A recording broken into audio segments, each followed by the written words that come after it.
Welcome. In this video, I will show you how to overlap widgets on Samsung Galaxy device's home screen.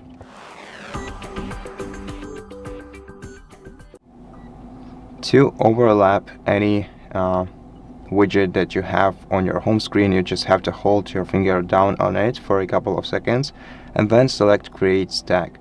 Then select the other widget that you want to overlap with your original one.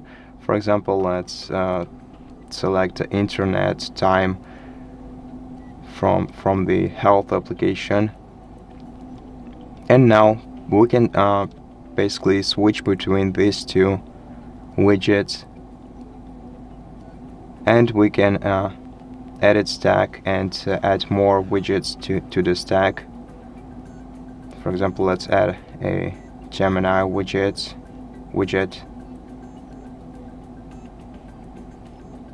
And now we have 3 overlapping widgets here. So that's basically how you do it. Thank you for watching this video. If you liked it, please consider subscribing to our channel, leave us a like and a comment below, and I'll see you in the next one.